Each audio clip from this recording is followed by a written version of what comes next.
بسم الله الرحمن الرحيم الحمد لله وحده والصلاة والسلام على من لا نبي بعده أما بعد فأعوذ بالله من الشيطان الرجيم بسم الله الرحمن الرحيم إنما المؤمنون الذين إذا ذكر الله وجلت قلوبهم وإذا تليت عليهم آياته زادتهم إيمانا وعلى ربهم يتوكلون الذين يقيمون الصلاة ومما رزقناهم ينفقون أولئك هم المؤمنون حقا وقال الله سبحانه وتعالى ولا تهنوا ولا تحزنوا وأنتم الأعلون إن كنتم مؤمنين وقال النبي صلى الله عليه وسلم الكيس من دان نفسه وعمل لما بعد الموت والعاجز من أتبع نفسه هواها وتمنى على الله أو كما قال عليه الصلاة والسلام. Mes chers frères, toujours remercier Allah subhanahu wa ta'ala. Et qu'Allah subhanahu wa ta'ala, il nous a accordé comme bienfait, comme ni'ma, Allah ta'ala nous a accordé un mois entier de Ramadan. Ce mois de Ramadan est un très grand cadeau de la part d'Allah subhanahu wa ta'ala.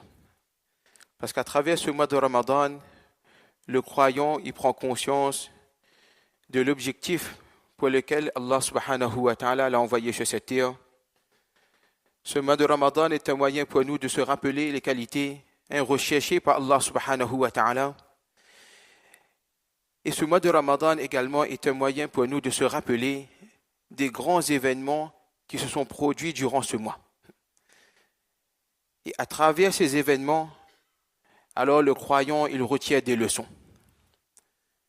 Parce que si Allah subhanahu wa ta'ala, il a choisi que durant ce mois, certains événements se sont produits, c'est qu'Allah subhanahu wa ta'ala, il veut que chaque fois que le Ramadan arrive, et chaque fois que le croyant, il passe ce mois de Ramadan, alors ces événements et les leçons qui en découlent de ces événements interpellent le croyant.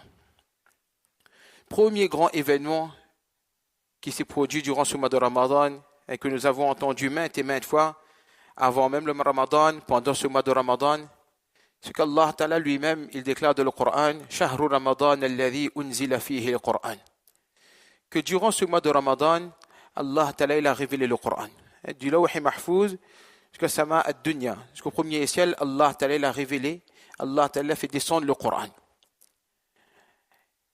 Et d'après certains mu'arrikhin, par exemple Muhammad bin Ishaq, il était de cet avis, Hafiz ibn Hajar, rahmatullahi alayhi, également il était de cet avis, que Rasulullah sallallahu alayhi wa sallam, il a eu également la prophétie le 17e Ramadan. Donc le Coran a été révélé, on va dire, dans le mois de Ramadan. Et le Coran, c'est ce livre par excellence qu'Allah Ta'ala, il nous a accordé comme guide, comme ingrédient pour la réussite de l'humanité entière jusqu'à Yawm al-Qiyamah. Fihi hudan linnas. Hudan linnas wa bayyinatin min al-huda wal furqan. Donc ce livre qu'Allah Ta'ala nous a accordé qui est entre nos mains, durant ce mois de Ramadan, on fait la lecture du Coran, on s'investit pour le Coran, jour et nuit, on lit ce Coran. Et ce Coran, il est rempli de merveilles. Ce Coran, il est rempli de trésors. Juste pour avoir une idée de ce qui est le Coran, le Mufassir Muhammad ibn Jarir al-Tabari, rahmatullahi alayhi, son tafsir du Coran qu'il a écrit, il a écrit le tafsir du Coran en 30 000 pages. En 30 000 pages, il a fait le commentaire du Coran. Imaginez ce que représente 30 000 pages. Puis par la suite, il a fait un résumé. Il a résumé les 30 000 pages en 3 000 pages en 30 volumes.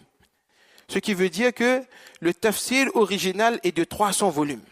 Le tafsir original est de 300 volumes. Imaginez l'explication du Coran qu'un ummati, un membre de cette communauté, il a écrit en 300 volumes. Imaginez le poids de ce Coran, la valeur de ce Coran qu'Allah subhanahu wa ta'ala, il a mis entre nos mains. Allama Fakhruddin Razi rahmatullahi alayhi, il dit que juste de la sourate al-Fatiha, on peut extraire 1000 maslas. 1000 maslas peut être extraite juste de la sourate al-Fatiha. Et combien de personnes qui sont passées, combien de mufassirin sont passés, qui ont écrit le tafsir du Coran en 99 volumes, en 80 volumes, en 70 volumes. Pourquoi? Parce que ce Coran, c'est un trésor. Et Allah, il a facilité le Coran justement pour nous. وَلَقَدْ يَسَّرْنَا الْقُرْآنَ لِلذِّكْرِ. Donc, premier grand, c'est la révélation du Coran. C'est pour ça que durant ce mois, le croyant, il crée ce lien fort avec le Coran. Un, c'est la lecture du Coran. Lire le Coran, toucher le Coran, il a ses vertus. Mais également, ne pas oublier un minimum. Alhamdulillah, aujourd'hui, il y a beaucoup de ulama qui donnent des dars, qui font des cours dans les masajid. D'accord, on a l'accessibilité à différents livres. Alors, un minimum de connaître un peu le message du Coran, de s'intéresser au message du Coran. Qu'est-ce que le Coran, il veut de nous? Comme le Coran est un guide pour l'humanité entière. Par exemple, les sourates qu'on lit de la salat, par exemple, le minimum les 10 derniers sourates, au moins on connaît à peu près de quoi parlent ces derniers sourates. La sourate Fatiha, qu'est-ce que on demande à Allah subhanahu wa ta'ala de la sourate al-Fatiha? Dans les derniers sourates, minimum, c'est quoi la traduction des derniers sourates? Donc ça, c'est le premier grand événement. Deuxième événement important qui s'est produit durant ce mois de Ramadan, c'est l'expédition de Badr. L'expédition de Badr, nous savons tous l'histoire, nous l'avons entendu, où Rasulullah sallallahu alayhi wa sallam, avec 313 sahaba, alors ils sont partis, et en face, il y avait une armée de 1000 personnes. Et Allah subhanahu wa ta'ala, il a accordé la victoire aux sahaba. Donc, de la sourate Al-Anfal, Allah subhanahu wa ta'ala, il va parler de l'expédition de Badr. Et dans les premiers versets de la sourate Al-Anfal, Allah ta'ala, il va mentionner 5 qualités du croyant. 5 qualités du croyant. Et qu'en réalité, c'est à travers les qualités du croyant qu'Allah ta'ala, il accordera la victoire aux croyants. Avec ou sans moyens. Si le musulman, il a développé les qualités voulues par Allah subhanahu wa ta'ala, Allah subhanahu wa ta'ala, il accordera la victoire aux croyants. Donc rapidement, on va mentionner les 5 qualités qu'Allah ta'ala veut de nous, parce que le mois de Ramadan également nous interpelle vers ces qualités. Le mois de Ramadan, justement, c'est de développer en nous ces qualités à travers lesquelles Allah nous donnera l'honneur, Allah nous donnera la protection de ce monde et Allah nous donnera la réussite éternelle. Allah Ta'ala dit « Innamal mu'minuna alladhina idha dhukira Allah wajilat qulubuhum » Les croyants sont qui? Ce sont ceux que lorsque le nom d'Allah est mentionné, alors leur cœur frémisse. C'est-à-dire ce croyant, il est tellement imprégné de l'amour d'Allah. Il est tellement imprégné, il a devant lui la grandeur d'Allah, il a devant lui les qualités d'Allah, que lorsqu'on parle, on prend le nom d'Allah, alors son cœur frémisse de crainte d'Allah subhanahu wa ta'ala. وَإِذَا تُلِيَتْ عَلَيْهِمْ آيَاتُهُ زَادَتْهُمْ إِيمَانًا. Et lorsque les versets sont récités devant lui, alors son iman il augmente. Dans ce mois de Ramadan, on écoute la lecture du Coran, on entend la salat de Tarawih. Nous-mêmes, on fait la lecture du Coran. Cette lecture du Coran doit être un moyen pour nous d'augmenter notre iman, notre foi en Allah subhanahu wa ta'ala. D'augmenter cet amour avec le Coran. Et troisième qualité qu'Allah t'a dit, وَعَلَى رَبِّهِمْ يَتَوَكَّلُونَ. Ce sont ceux qui placent leur confiance en Allah. Les Sahaba, radiyallahu ajma'in, ils ont placé leur confiance totale en Allah. Ils étaient avec Rasulullah sallallahu alayhi wa sallam. Les conditions n'étaient pas propices. En apparence. Mais Rasulullah sallallahu alayhi wa sallam, il a enseigné aux Sahaba que dans n'importe quelle situation, placez votre confiance en Allah. Parce que le seul qui pourra vous sauver, le seul qui pourra vous protéger, le seul qui pourra vous accorder la victoire, c'est Allah. Ce sont ni votre nombre, ni vos moyens apparents, ni votre richesse, ni votre lignée qui pourra vous sauver. Et Allah subhanahu wa ta'ala, après avoir mentionné ces 3 qualités, Allah il mentionne les signes maintenant, que ce croyant, qui sera un signe que c'est un vrai croyant, alladhina yuqimuna as-salah, qu'ils établissent la salat. Donc, qualité même du croyant, c'est d'établir la salat. Le Ramadan, c'est un moyen pour nous de perfectionner notre salat. C'est pour ça qu'on voit durant le Ramadan, on a jeûné durant toute la journée. Il y a des gens qui travaillent, surtout ceux qui travaillent peut-être dans le bâtiment, c'est très dur. Il y a la chaleur. Normalement, la logique des choses, c'est que Allah subhanahu wa ta'ala aurait allégé. Au lieu de faire 5 salats, faites 4 salats parce que vous devez garder le jeûne la journée. c'est difficile, il y a la chaleur, etc. Mais au contraire, Allah subhanahu wa ta'ala nous a dit que durant le mois de Ramadan, on a à faire minimum 20 rakats de salat de tarawih. Et durant ces salats, on doit lire le Coran. Ces rakats sont longs. Justement, pourquoi? Parce que ce mois de Ramadan est un moyen idéal, est un moment idéal pour nous de créer cette relation forte avec la salat, d'établir cette salat. Donc, alladhina yuqimuna as-salat. C'est pour cela, mes chers frères, pendant ce mois de Ramadan, alhamdulillah, on prend soin de faire notre salat à l'heure. Et Allah Ta'ala nous montre que lorsqu'on s'organise et on décide de faire notre salat à l'heure, alors automatiquement Allah nous donne ce tawfiq de faire notre salat à l'heure. Lorsqu'on a pris la décision de faire 20 rakats de salat de tarawih, alors Allah subhanahu wa ta'ala, il nous aide. Donc si pendant le mois de Ramadan, on a cette force, ce courage de pouvoir faire les 5 salats à l'heure, 20 rakats de salat de tarawih, cela veut dire qu'en dehors du mois de Ramadan également, ce même Allah, il nous donnera cette force et ce courage si nous, on montre notre enthousiasme à Allah subhanahu wa ta'ala.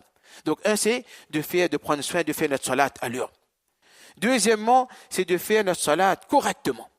C'est-à-dire avec la concentration et la dévotion. De s'efforcer de faire notre salat avec concentration et dévotion, avec cette tranquillité voulue. Et troisièmement, de prononcer correctement de notre salat. Les ulama, ils ont donné beaucoup d'attention à la lecture du Coran. Il y a certaines personnes qui sont parties à la madrasa à une certaine époque. Peut-être qu'ils ont eu des erreurs. Mais jusqu'à notre mort, chacun, on a à travailler sur notre salat. C'est la prononciation du Coran durant notre salat. Et quatrièmement, si on a eu une certaine négligence durant notre vie, qu'on a eu des salats qui sont crasants, qu'on n'a pas accompli la salat, alors le plus rapidement possible, alors de remplacer ces salats. Le mois de Ramadan, c'est le mois idéal de remplacer ces salats. Et cinquième chose importante, pendant le mois de Ramadan, alors on fait la salatul witr en congrégation. Alhamdulillah, on a ce courage de faire ensemble. Mais en dehors de Ramadan, la salatul witr est également wajib. Et il y a beaucoup de personnes qui n'accomplissent pas la salatul witr. Il y a beaucoup de personnes qui n'accomplissent pas la salat de witr en dehors du mois de Ramadan. C'est pour ça que c'est important pour nous de prendre soin de la salat de witr. Donc ça, c'est le deuxième événement qu'Allah subhanahu wa ta'ala attire notre attention et nous rappelle durant ce mois de Ramadan. Troisième événement important, c'est la conquête de Makkah Mukarrama. La conquête de Makkah Mukarrama. Cette conquête de Makkah Mukarrama, c'est le résultat, on va dire, de la patience des Sahaba radiallahu anhum et de l'obéissance à Allah et son prophète sallallahu alayhi wa sallam. Parce qu'avant la conquête de Makkah, il y a eu le traité de Hudaybiyah. Que nous savons tous que le prophète sallallahu alayhi wa sallam, il avait vu un rêve qu'il était en train de faire le tawaf de la Kaaba. Il a annoncé aux Sahaba. Ils se sont préparés pour entrer à Makkah Mukarrama. Arrivé à Hudaybiyah, alors les Quraysh de Makkah, ils n'ont pas donné l'autorisation aux Sahaba d'entrer à Makkah Mukarrama. Même si les Sahaba, à ce moment, ils avaient ce courage, ils avaient cette force pour pouvoir entrer de force à Makkah Mukarrama. Mais Allah subhanahu wa ta'ala, il a voulu ainsi d'enseigner aux Sahaba l'obéissance d'Allah, l'obéissance de Rasulullah sallallahu alayhi wa sallam, mais également la patience. Ces Sahaba, même avec la possibilité de partir, ils ont patienté. Et ils sont retournés à Madina Munawwara. Quelques années après, Allah subhanahu wa ta'ala a donné la victoire aux musulmans. Allah ta'ala a donné la victoire aux Sahaba radiallahu anhum. Ils ont conquis Makkah Mukarrama. Donc, troisième histoire, troisième événement nous enseigne la patience. Nous enseigne la patience. Lorsque le croyant, il développe les qualités de iman, automatiquement, Allah ta'ala lui donnera la victoire. C'est pour ça Allah ta'ala dans le Coran dit « وَلَا تَهِنُوا وَلَا تَحْزَنُوا وَأَنْتُمُ الْأَعْلَوْنَ إِن كُنْتُمْ مُؤْمِنِينَ » Si vous êtes croyant, alors vous aurez toujours la victoire. Vous aurez toujours la victoire. Mais n'oubliez pas, وَتِلْكَ الْأَيَّامُ نُدَاوِلُهَا بَيْنَ النَّاسِ. Ces versets, Allah ta'ala l'a révélé après l'expédition de Uhud, où les musulmans, ils ont eu beaucoup de pertes. Et les Sahaba, radiallahu anhum, ils étaient attristés par ces pertes.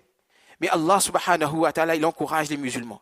Allah ta'ala, il console Rasulullah sallallahu alayhi wa sallam. Il dit, le croyant, s'il a la foi complète en Allah, s'il a sa confiance en Allah, alors, wala tahinu. Alors, le croyant, il ne baisse pas les bras. Quelle que soit la situation, le croyant ne baisse jamais les bras. Le croyant, il est fort. Allah nous a donné un mois de Ramadan. 15 jours est déjà passé. Peut-être qu'on ressent la fatigue. Après ces jours passés pendant le tarawih, la lecture du Coran. Mais Allah t'a dit, wala tahinu. Ne baissez pas les bras. Et soyez courageux. Wala tahzanu, et ne vous attristez pas. Ce qui est passé est passé. Ce que vous avez perdu comme bien, ce que vous avez perdu comme famille, ce que vous avez perdu comme honneur, c'est passé. Mais non, regardez de l'avant.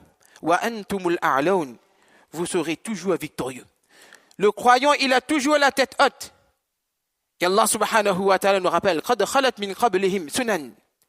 Beaucoup d'événements sont passés. Le Coran qu'Allah il a révélé durant le mois de Ramadan, le Coran nous rappelle l'histoire passée. Que avant est passé des peuples comme Aad qui se sentaient forts et qui oppressaient les gens, qui abusaient sur les gens. Il y avait Pharaon qui abusait et qui ont tué des milliers et des milliers de personnes, qui ont rendu esclaves les Bani Israël. Personne ne pouvait s'opposer à Pharaon. Il se disait Ana rabbukumul a'la. Mais Allah nous rappelle Qad khalat min qablikum sunan. Avant vous, beaucoup d'événements sont passés. Et l'histoire se répétera jusqu'à Yawmul Qiyamah. Mais Allah subhanahu wa ta'ala dit Fasiru fil ard. Voyagez, traversez la terre. Fanzuru kayfa kana aqibatul mukaththibin. Et vous allez voir quel était le résultat de ceux qui ont démenti les messages d'Allah subhanahu wa ta'ala, les messagers d'Allah.